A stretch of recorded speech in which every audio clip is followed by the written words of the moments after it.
Postoje priče koje su toliko dobro ispričane da uopće ne primijetiš trenutak kad prestaneš razmišljati.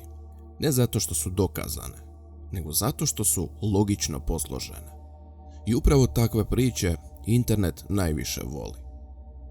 Jedna od njih govori o drevnim ljudima koji su navodno razumjeli svemir na razini moderne znanosti. O špiljskim crtežima koji nisu umjetnost, nego karte neba.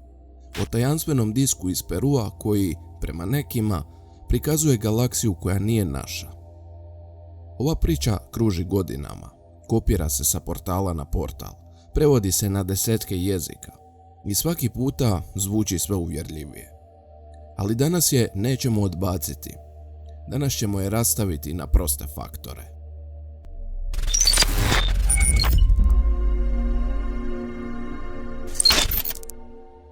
Prvo, tvrdnja da su drevne civilizacije posjedovale napredno astronomsko znanje. Ovo zvuči kontroverzno, ali samo dok se ne precizira. Da, drevni narodi su promatrali nebo. Da, imali su kalendare. Da, znali su kad dolazi solsticij, kad se mijenja godišnje doba, kada počinje sezona kiše. Ali promatranje nije isto što i razumijevanje. Znati da se sunce pomiče po horizontu nije isto što i znati da se zemlja okreće. Znati da se mjesec vraća svakih 29 dana nije isto što i razumjeti gravitaciju. Ovdje internet radi svoj prvi trik. Uzima stvarno znanje i dodaje mu razinu koju nitko nije dokazao. Zatim dolazimo do špiljskih slika. Tvrdnja kaže da životinje na zidovima nisu prikazi lova, nego zvježđa. Da su drevni ljudi koristili simbolički jezik kako bi obilježili nebeske cikluse. Da su čak i pratili precesiju zemlje, sporu promjenu osi rotacije. Ciklus koji je dug oko 26.000 godina. Ovo stvarno zvuči impresivno, ali evo neugodnih činjenica. Postoji jedan znanstveni rad koji to predlaže. Znači jedan. Taj rad nije prihvaćen kao standardno objašnjenje. Većina arheologa ga smatra spekulativnim. Neki ga smatraju i metodološki problematičnim. To ne znači da je nemoguć, ali znači da nije dokaz. Internet, naravno, taj dio preskoči. Hipoteza postaje, znanstvenici su otkrili, a otkrili vrlo brzo postaje dokazali. I sad dolazimo do objekta oko kojeg se sve vrti. Tajanstveni disk iz Perua. Često je nazivan i medaljon disk.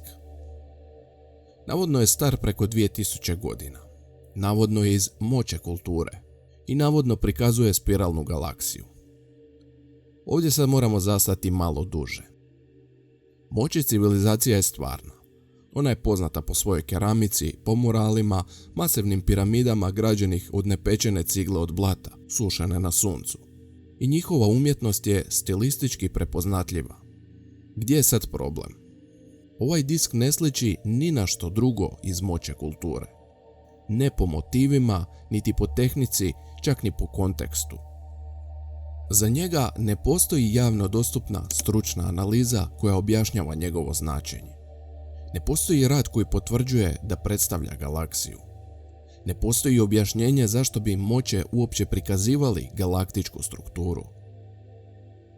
Na kraju krajeva to ne znači da je predmet lažan, ali znači da mi jednostavno ne znamo što je. I to je ključna razlika. Ali internet ne voli ne znamo, pa se naravno ide dalje. Ako disk ima spiralni uzorak, on mora biti galaksija. Ako ima rupu u sredini, to mora biti crna rupa, jer nema šta drugo biti. Ako ima točku na rubu, to sigurno mora biti sunčev sustav. Ovdje sad ulazimo u čistu interpretaciju. Spiralni oblici postoje posvuda u prirodi. Pogledajte školjke, biljke, vodu, umjetnost. Pa to opet sve ne predstavlja galaksije. Rupa u sredini može biti funkcionalna, može biti recimo simbolična ili dekorativna. Ali crna rupa, to je zapravo moderna ideja. Crna rupa je koncept koji zahtijeva razumijevanje fizike kakvo nije postojalo do 20. stoljeća. Zatim dolazimo do tvrdnje da disk ne prikazuje mliječnu stazu jer se kraci ne poklapaju. Ovdje je vrlo važno nešto razjasniti. Mi ne znamo točan izgled Mliječne staze, jer mi se nalazimo unutar nje. Sve što imamo su modeli temeljeni na mjerenjima plina, prašine i zvijezda. Neki modeli imaju 2 glavna kraka, neki 4, neki 5, čak se i sami astronomi ne slažu u potpunosti. Zato uspoređivati artefakt sa točnim izgledom galaksije jednostavno nema smisla. A tvrdnja da ta mala točka označava Sunčev sustav, za to jednostavno ne postoji niti jedan dokaz. To je priča koja zvuči uvjerljivo jer volimo ideju da smo označeni. I sad dolazimo do zadnjeg koraka. Ako disk ne prikazuje našu galaksiju, onda možda prikazuje neku drugu. Možda galaksiju izvanzemaljske civilizacije, možda trag posjeta u dalekoj prošlosti. Siguran sam da biste vi ovo željeli, vjerujte mi i ja bi, ali ova teorija ne nastaje iz dokaza. Ona nastaje iz frustracije neznanjem. Kad nemamo odgovor, mozak jednostavno traži najuzbudljiviji mogući. I sada dolazimo do najvažnije stvari u cijeloj priči. Ovaj video ne kaže da je sve ovo glupost, ne kaže da je disk običan predmet, ne kaže da je nemoguće da su drevni ljudi znali više nego što mislimo. Ali jasno pokazuje razliku između onoga što znamo, onoga što pretpostavljamo i onoga što želimo da bude istina. Misteriji nisu problem. Problem je kad prestanemo razlikovati dokaze od priča.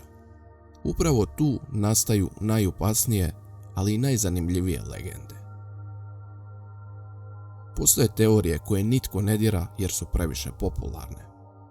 Ako je mislite da je vrijeme da neku od njih razotkrijemo, napišite mi u komentarima. Pretplati se jer ovo tek počinje. Hvala vam na pažnji, vidimo se uskoro.